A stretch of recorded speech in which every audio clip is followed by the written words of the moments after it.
अगर आप लोग सिविल सर्विस की तैयारी कर रहे हैं, यानी कि यूपीएससी आईएएस, या फिर आप लोग किसी स्टेट पीसीएस की तैयारी कर रहे हैं, तो आप लोगों को इस क्षेत्र का सिकंदर बनना है। यानी कि आप देखिए, कोई भी आपके सामने आ जाए उसका सामना आप लोग कर सकें, इस पोजीशन में आप लोगों को पहुंचना है। आप लोगों को आंसर राइटिंग भी बहुत बेहतर तरीके से सीखनी है, और आपको निबंध लिखना भी बहुत बेहतर तरीके से आना चाहिए। फिर कोई भी क्वेश्चन आ जाए, कोई भी कहीं से भी निबंध आ जाए, उसे आप लोग बहुत बेहतर लिख पाएंगे। और जैसा कि आप लोग देख रहे होंगे, और मुझे भरोसा भी है कि ये जो हम लोग क्लास में देख रहे हैं, इसमें आप देखते जो टॉपर्स की कॉपियां हैं, वो आप लोगों के लिए काफ़ी मदद भी पहुंचा रही होंगी।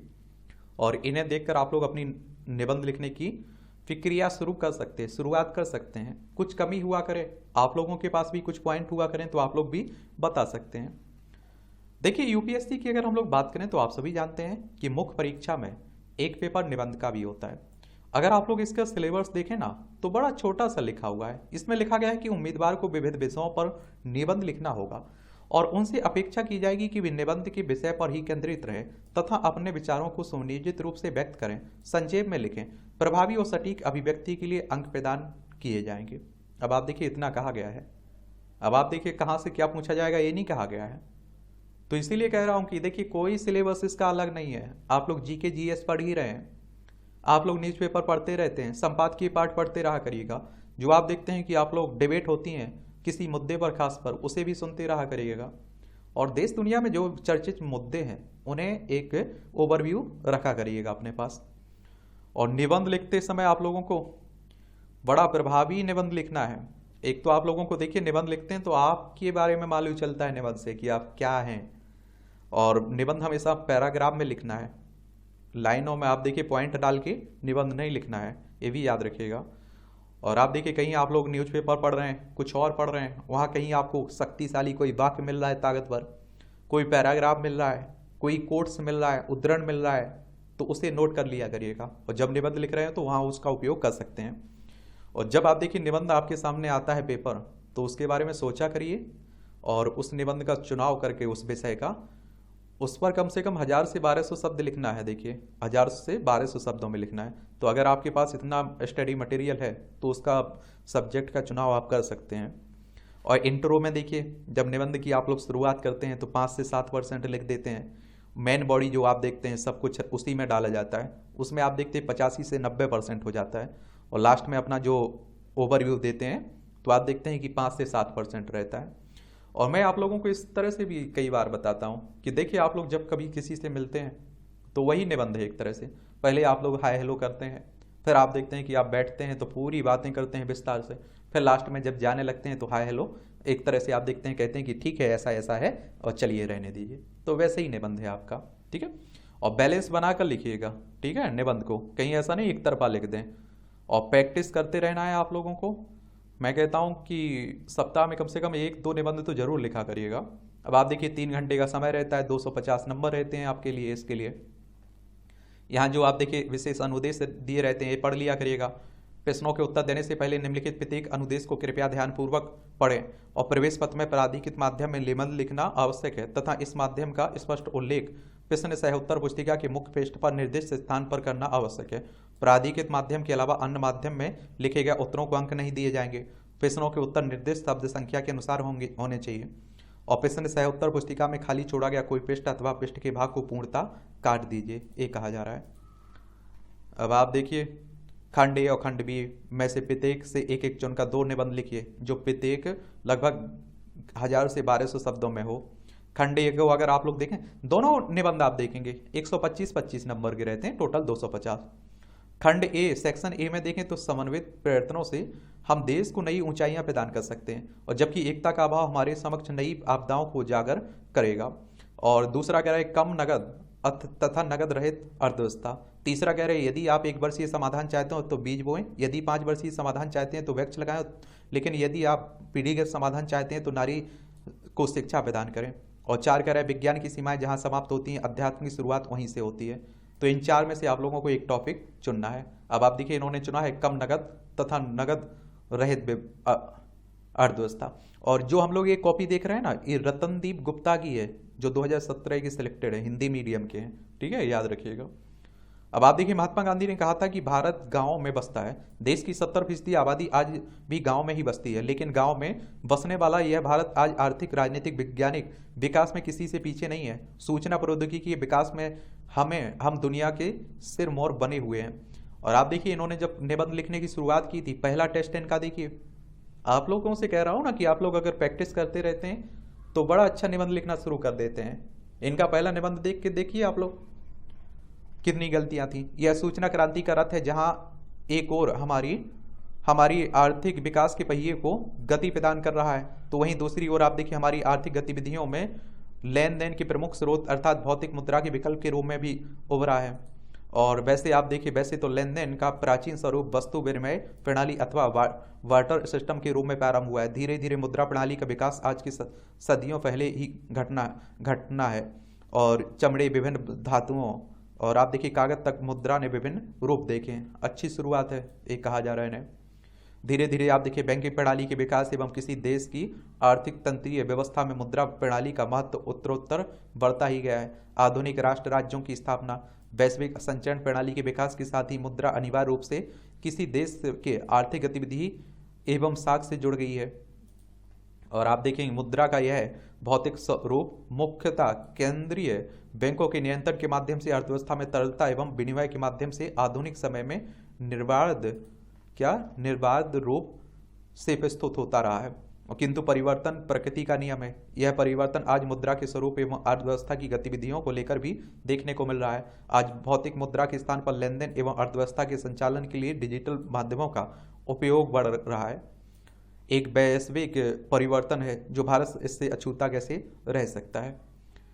और मुद्रा एवं अर्थव्यवस्था की इस बढ़ते डिजिटलीकरण में दो प्रमुख संकल्पनाएं उभर कर आती हैं। पहली कम नगद वाली अर्थव्यवस्था और दूसरी नगद रहित अर्थव्यवस्था। डिजिटल माध्यम के प्रभाव की और चर्चा करें। ये कहा जा रहा है यहाँ कम नगद वाली अर्थव्यवस्था का अर्थ है कि अर्थव्यवस्था में लेन देन के लिए भौतिक मुद्रा का उपयोग कम से कम हो। यहाँ तक आप देखिए, यहाँ यह जानना रुचिकर है कि भारत की लगभग 80% अर्थव्यवस्था नगद लेन देन आधारित है। अब आप देखिए डिजिटल इंडिया की बात होने लगी तो कम होने लगी। इसकी दूसरी संकल्पना नगद रहित अर्थव्यवस्था की है, जिसका अर्थ है कि अर्थव्यवस्था पूर्णतः डिजिटलीकृत हो जाए। यहाँ नगद लेन देन की मात्रा शून्य करने का लक्ष्य होता है।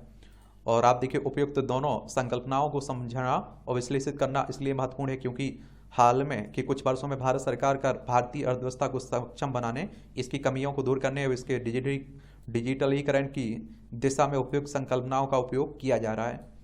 और आप देखते हैं कि अब प्रश्न यह उठता है कि अर्थव्यवस्था में से नगद लेन देन को निकालने की यह मुहिम क्यों चलाई जा रही है और इसकी क्या उपयोगिता है। आर्थिक विशेषज्ञों का मानना है कि नगद लेन देन देश में काले धन का प्रमुख स्रोत रहा है। नगद लेन देन की ट्रैकिंग करना बहुत मुश्किल कार्य है। इससे देश में एक समानांतर अर्थव्यवस्था का आप देखेंगे कि जन्म हो गया है और यह अवसंरचना को बढ़ावा देती है। इससे आप देखिए सरकार को भारी राजस्व हानि होती है। राजस्व हानि के कारण भारत में टैक्स आप देखिए ये टैक्स बाउंसी और आधारित नहीं है, अर्थात भारत की जीडीपी जिस गति से बढ़ रही है उस गति से राजस्व में वृद्धि नहीं हो पा रही है। और आप देखेंगे राजस्व में वृद्धि नहीं हो पाने से एक और सरकार का राजस्व घाटा बढ़ता है, तो वहीं दूसरी अधिक कर्ज लेने के कारण राजकोषीय घाटा भी बढ़ जाता है। सामाजिक क्षेत्रकों एवं आधारभूत संरचना पर होने वाले अपर्याप्त व्यय एवं बजटीय आवंटन उसकी संभावित परिणति के रूप में सामने आते हैं। तो वहीं दूसरी ओर आप देखिए हवाला के माध्यम से आतंकियों एवं नक्सलियों के वित्त पोषण को भी बढ़ावा मिला है। इससे आप देखिए आंतरिक सुरक्षा के समक्ष गंभीर चुनौती भी उत्पन्न हुई है। यदि राजनीतिक क्षेत्र की ओर दृष्टि डालें तो नगद लेन देन बिना नाम के राजनीतिक चंदे एवं चुनाव में धन बांटने से लेकर आप देखिए निर्धारित सीमा से अधिक खर्च एवं व्यापक राजनीतिक भ्रष्टाचार का एक प्रमुख कारण भी रहा है। आय की निगरानी तथा चुनावी धनबल के प्रयोग के संदर्भ में इसको और स्पष्ट करें, ये आप देखिए सुझाव दिया जा रहा है इन्हें। इसके साथ ही नकली नोटों की समस्या का तकनीकी विषय भी जुड़ा हुआ है। नोटों को अब छापने, उनके रखरखाव और उनकी सुरक्षा में लगने वाले खर्च से बैंकों की क्षमता पर भी प्रभाव पड़ता है। और आप देखिए इन सभी आर्थिक, सामाजिक, राजनीतिक एवं आंतरिक सुरक्षा संबंधी समस्याओं को देखते हुए ही भारत सरकार एवं रिजर्व बैंक ऑफ इंडिया का विधि माध्यमों से यह प्रयास रहा है कि भारत एक कम नकद वाली अर्थव्यवस्था की ओर बढ़े। और आप देखते हैं कि बढ़े, और इन प्रयासों के तहत विभिन्न डिजिटल माध्यमों में से भुगतान को प्रोत्साहन तथा यथा डिजिधन मेला जैसे कार्यक्रम, भीम ऐप को लाया जाना, पॉइंट ऑफ सेल मशीन पर आयात शुल्क कम करना, विमुद्रीकरण जैसे कदम उप गए हैं। और अर्थव्यवस्था संबंधी उद्देश्य की प्राप्ति में विमुद्रीकरण की भूमिका को और स्पष्ट करें, ये सुझाव दिया जा रहा है। डिजिटल इंडिया के मिशन के तहत डिजिटल डिवाइड की समस्या का समाधान किया जा रहा है। 2.5 लाख से अधिक पंचायतों को नेशनल ऑप्टिकल फाइबर मिशन से जोड़कर ई सुविधाएं प्रदान किए जाने का लक्ष्य है। और national payment corporation of India के तहत विभिन्न ई भुगतान प्लेटफॉर्मों का विभिन्न विनिमय किया जा रहा है। आधार कार्ड आधारित भुगतान को प्रोत्साहित किया जा रहा है। और इन कदमों से निश्चित रूप से हमें काले धन पर नियंत्रण करने, एक फार्मल अर्थव्यवस्था की ओर आप देखते हैं कि बढ़ने और आर्थिक लेन देन की गति तीव्र करने में मदद मिलेगी। परंतु पूर्णता कैश रहित अर्थव्यवस्था से संबंधित कुछ चुनौतियां एवं मुद्दे भी हैं। सबसे महत्वपूर्ण मुद्दा आप देखिए चुनने के अधिकार का है। डिजिटल इकोनॉमी की ओर प्रगमन क्या सरकार की ओर से थोपा हुआ होना चाहिए? बिल्कुल नहीं। एक सामान्य कम पढ़े लिखे भारत में लगभग 30 करोड़ लोग निरक्षर हैं। व्यक्ति को नगद लेन देन व डिजिटल व्यवस्था में से स्वयं के बेहतर विकल्प चुनने का अधिकार होना चाहिए। और इसके साथ ही आप देखिए भारत में भारी डिजिटल डिवाइस की समस्या विद्यमान है। गांव में बिजली, कंप्यूटर इत्यादि की पर्याप्त सुविधाएं उपलब्ध नहीं है। और सुरक्षा की दृष्टि से देखें तो भी डिजिटल लेन देन पूर्णतः सुरक्षित है, ऐसा दावा करना बेईमानी होगी। हाल ही में लाखों डेबिट कार्ड के डाटा चोरी होने का केस प्रकाश में आया है। और रैनसमवेयर एवं आप देखते हैं बिटकॉइन में आप देखते हैं कि फिरौती तथा किसी भी साइबर आतंकवादी घटना की स्थिति में संपूर्ण अर्थव्यवस्था, एक बैंकिंग सिस्टम ठप पड़ जाने की संभावित चुनौती से मुंह नहीं मोड़ा जा सकता है इसमें। और नकदी रहित तथा कम नकद अर्थव्यवस्था की प्राप्ति में बाधक तत्वों को और स्पष्ट करें। यदि वैश्विक तौर पर देखें तो शायद ही विश्व का कोई ऐसा देश होगा जो पूर्णतः कैशलेस हो चुका हो। रोजमर्रा की आम जरूरतों का कुछ ना कुछ हिस्सा तो नकद लेन देन से ही पूर्ण होता है। ऐसे में आप देखते हैं कि भारत को भी एक सचेत एवं सहज प्रगमन के माध्यम से डिजिटल अर्थव्यवस्था की ओर बढ़ना चाहिए। और वैश्विक अर्थव्यवस्था में निरंतर उत्पन्न होती चुनौतियां व्यापार के बदलते आयाम के साथ भारत को भी कदम से कदम मिलाकर चलना है। और हमारा संपूर्ण प्रयास यही होना चाहिए कि देश की अर्थव्यवस्था की सामाजिक, आर्थिक और राजनीतिक स्थितियों पर पड़ने वाले प्रभाव को सकारात्मक बनाया जाए। और हम कम नकद वाली अर्थव्यवस्था से नकद विहीन अर्थव्यवस्था की ओर अवश्य बढ़ें, परंतु यह प्रगमन समावेशी, संतुलित एवं सतत हो। यह प्रगमन महात्मा गांधी के उस सर्वोदय को चरितार्थ कर सके जहां देश के सबसे कमजोर व्यक्ति को भी स्वराज मिल सके, अर्थात उसका भी कल्याण हो सके। अब आप देखिए 125 नंबर में से 54 नंबर दिए गए नए निबंध में, कितने 54 नंबर मिले हैं, 54। अब आप देखिए खंड भी है, सेक्शन भी आ गया। एक राष्ट्र एक निर्वाचन, भारत में डिजिटल अंतराल, ग्राम रूपांतरण में अवरोध, कायांतरित भारत, नवीन भारत, निष्ठावान पड़ोसी, दूरस्थ रिश्तेदार से उत्कृष्ट, एक राष्ट्र एक चुनाव का भी चर्चा में भी रहा है। और दिव्य कीर्ति सर की एक क्लास है पूरी, उसे जरूर आप लोग देख लीजिए, मुझे लगता है बहुत बेहतर निबंध आप लिख पाएंगे उसके बाद। तो इन्होंने आप देखिए दूसरा चुना है, भारत में डिजिटल अंतराल, ग्राम रूपांतरण में अवरोध। भारत मेरे शब्दकोश का वह शब्द है जिसके सामने सारे शब्द फीके पड़ जाते हैं। मेरी सारी भावनाएं, आकांक्षाएं और उत्साहों को समेटता यह अकेला शब्द न केवल मुझे बल्कि करोड़ों को वह ऊर्जा देता है जो कल्पनातीत है। और आप देखते हैं कि अपने इसी प्रिय मातृभूमि के विकास का सपना लिए करोड़ों भारतवासी निरंतर हैं, लेकिन इस भारत का विकास, वास्तविक विकास तभी संभव है जब इसके गांवों का विकास हो। महात्मा गांधी ने भी स्वीकारा कि भारत गांव में बसता है। और आप देखेंगे 70% ग्रामीण आबादी के साथ भारत के विकास में इसकी सामाजिक, आर्थिक, राजनीतिक, भौगोलिक, सांस्कृतिक एवं तकनीकी चुनौतियां विद्यमान हैं। इन्हीं चुनौतियों में एक प्रमुख चुनौती है डिजिटल अंतराल की, जो भारत के गांवों के रूपांतरण की मुख्य बाधाओं के रूप में देखी जाती है। ग्रामीण भारत और शहरी भारत में डिजिटल साक्षरता की वर्तमान स्थिति को स्पष्ट करें, ये सुझाव दिया जा रहा है इन्हें। तो सबसे पहले इस डिजिटल अंतराल का अर्थ समझना आवश्यक है। इसका सामान्य अर्थ भारत के शहरी क्षेत्रों एवं ग्रामीण क्षेत्रों के मध्य विद्यमान डिजिटल साक्षरता, डिजिटल आधारभूत संरचना एवं डिजिटल प्रयोगों की उपलब्धता और सजगता आप देखते हैं कि बारंबारता से है, कि उपस्थिति अंतराल से है। इस अंतराल के कारणों एवं ग्रामीण भारत के रूपांतरण की चुनौतियों में गहरा अंतर संबंध है। यह यदि ऐतिहासिक तौर पर देखें तो भारत के बड़े एवं मेट्रोपॉलिटन शहर यथा दिल्ली, मुंबई, चेन्नई, कोलकाता इत्यादि शुरू से ज्ञान विज्ञान के केंद्र बने रहे। औपनिवेशिक काल के बाद आप देखिए स्वतंत्रता पश्चात भी इन्हें शिक्षा तकनीक के प्रसार का केंद्र होने का गौरव मिला है और आर्थिक गतिविधियों का केंद्र होने के कारण शहर विकास के इंजन कहलाने लगे हैं। तकनीक का सीख एवं सक्षम प्रसार हुआ है। सहयोगी सरकारी नीतियों का लाभ शहरों को गांव की अपेक्षा अधिक मिला है। मांग और आप देखिए सेवाओं के संदर्भ में से डिजिटल साक्षरता के महत्व को और स्पष्ट करें। ये कहा जा रहा है सामाजिक एवं शैक्षिक रूप से अधिक जागरूक मध्यम वर्ग ने नई तकनीकों को तेजी से अपनाया है। इसके साथ ही शहरी जीवन चर्या में डिजिटल माध्यमों यथा कंप्यूटर, इंटरनेट बैंकिंग का प्रसार तेजी से बढ़ा है। जागरूकता, स्वीकारता, सुलभता एवं अनिवार्यता जैसे तत्वों ने तेजी से एक डिजिटल रूप से शिक्षित वर्ग को उत्पन्न किया है, और परंतु दुर्भाग्य बस हमारे गांव विकास की दौड़ से पिछड़ गए हैं। और इस विश्वभांगी डिजिटल विकास का प्रभाव भारत के गांवों के सामाजिक आर्थिक विकास पर भी पड़ा है। यह विसंगतिपूर्ण स्थिति भारत के गांव के सर्वांगीण विकास की प्रमुख चुनौती बनकर उभरी है। और आप देखिए डिजिटल साक्षरता में बाधक कारकों की और चर्चा करें। आज भारत में डिजिटल साक्षरता की स्थिति दयनीय है। इसके अनेक सामाजिक प्रभाव देखने को मिलते हैं। ग्रामीण क्षेत्रों में शिक्षा के क्षेत्र में हो रहे नवीन शोधों एवं परिवर्तनों की जानकारी पहुंचने में वर्षों लग जाते हैं, और जो मेडिकल रिपोर्ट शहरों में कुछ मिनटों में हासिल हो जाती हैं वह गाँव में हफ्तों का समय लेती हैं। स्वास्थ्य व शिक्षा के क्षेत्र में भी की महत्वपूर्ण जानकारियों के अभाव में आज भी अंधविश्वासों का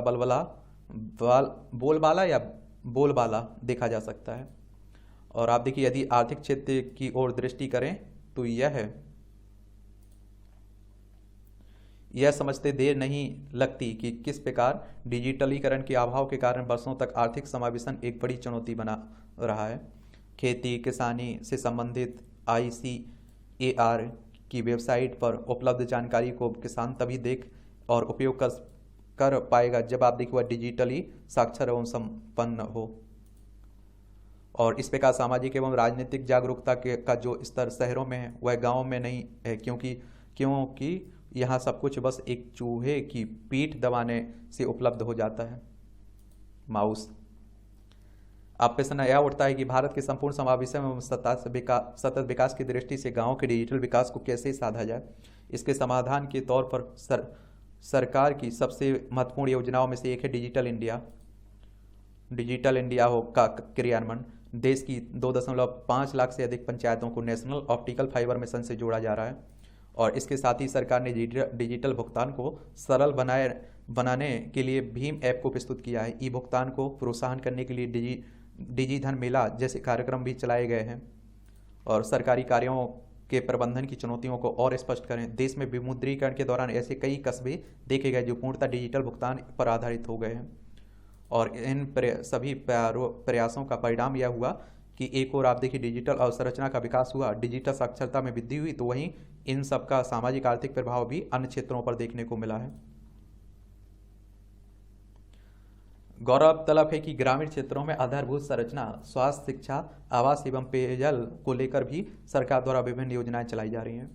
प्रधानमंत्री आवास योजना हो गई, प्रधानमंत्री सड़क योजना, आंगनबाड़ी केंद्रों को सशक्त बनाकर गांव के संपूर्ण विकास का प्रयास किया जा रहा है। डिजिटल विकास के साथ आप देखिए सम्मिलित होकर भी सभी योजनाएं भारत के सर्वांगीण विकास में मील का पत्थर साबित होंगी। तकनीक में भाषागत भिन्नता के प्रभाव की और चर्चा करें। इसमें आज आप देखिए भारत विश्व की तीसरी सबसे बड़ी अर्थव्यवस्था है। हमारे पास विश्व का सबसे बड़ा जनांकीय लाभांश है, युवा आबादी है। आवश्यकता है कि हम डिजिटल इंडिया को गांव के प्रत्येक कोने तक पहुंचा दें, जिसके कि हमारा मानव संसाधन अपनी संपूर्ण क्षमता का उपयोग कर अब्दुल कलाम साहब के विजन 2020 को साकार कर सके। ये 2017 में लिखा गया था ना, तो 49 नंबर दिए गए थे इन्हें। 125 में से आप देखिए 49 नंबर इस निबंध में इन्हें मिले हैं। इस तरह से 250 में से आप देखिए इन्हें टोटल कितने 103 नंबर दिए गए हैं निबंध में। आप लोग भी शुरू करिए देखिए, और मैं कहता हूँ देखिए ये सब क्लासें खत्म होते होते मैं इतना यकीन के साथ कह सकता हूँ कि एक आपको आंसर राइटिंग और निबंध लिखना बहुत बेहतर तरीके से आने लगेगा। चलिए, आपके कोई सवाल हो सुझाव हो तो आप लोग बता सकते हैं।